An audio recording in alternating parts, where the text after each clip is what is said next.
خبر به دورترین نقطه جهان برسد، نخواست او به من خسته بیگمان برسد.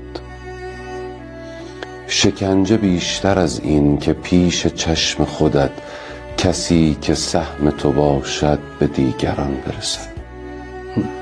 چه می‌کنی اگر او را که خواسته یک عمر به راحتی کسی از راه ناگهان برسد رها کنی بروند و دوتا پرنده شوند گلایه‌ای نکنی، بغض خویش را بخوری که حق حق تو مبادا به گوششان برسد. خدا کند که نه، نفرین نمی کنم، نکند به او که عاشق او بودم زیان برسد. خدا کند که فقط این عشق از سرم برود.